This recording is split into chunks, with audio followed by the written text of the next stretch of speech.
What's up, guys? So just a little update on the car. I ended up getting the bracket from Precision Raceworks. It worked perfectly. No more leaks anymore. I'll show you guys what the finished setup looked like. We ended up having a little bit of issues with the car. The high pressure fuel pump just out of nowhere went out. Luckily, I had a spare one sitting around. It's not the healthiest one, but the car is running normal again. It's just on 93 right now. So we're not really cranking the boost, we're not cranking the timing up. So I'm not too worried about it. I just want it to, work for the next couple months, keep the car running.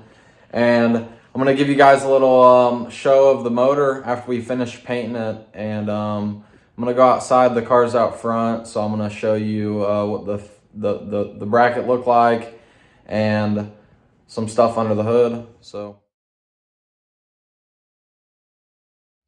I actually put the panel back on. I'm gonna zip it off real quick so I can show you guys what it looks like. So there's the finished product.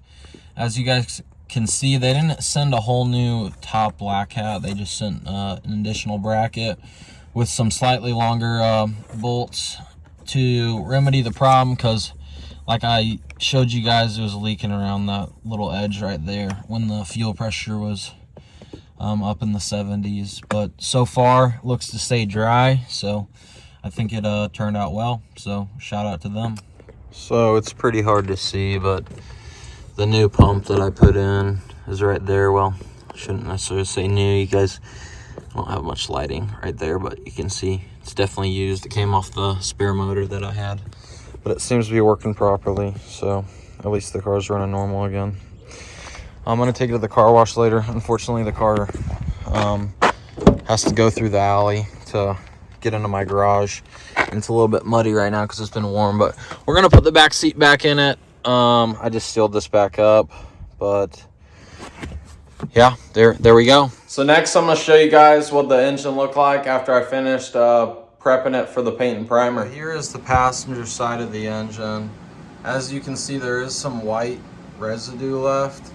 You can't feel it with your hand, so I'm pretty sure we should be good to go ahead and paint it. I'm going to give it one last wipe down and blow it off one last time with my air gun. And I'm gonna haul it into the garage to put the first coat of primer on it. So we'll see how it goes. So here's the other side for those that are curious. It didn't come quite as clean, but like I said on the other side, it's all smooth to the touch. So I think we're prepared to go put the base layer of primer on it.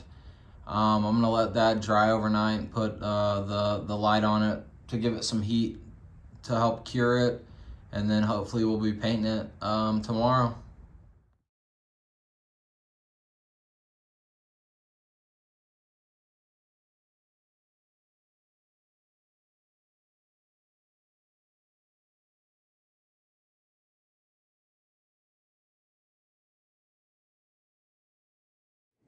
So unfortunately, I didn't get much footage of me actually painting the engine, but after the primer, it looked pretty good. I let it dry overnight, and then I decided to go ahead and start painting it. So here is the final product. It's in my living room. I'm letting it cure, and then I'm gonna add one last light coat, and then I think I'm gonna go ahead and put a clear coat on it just to hopefully make it shine a little bit more. So here is the final product. It's a champagne pearl, so it's very subtle. The engine isn't really seen in the car that much. It's more for me to just know that it's there and it looks good and pretty. I'm satisfied with the color. It isn't as quite as colorful as I hoped it would be, but that's all right. I think with one last little coating and a clear coat, it'll finish it up nice. So that's the final product.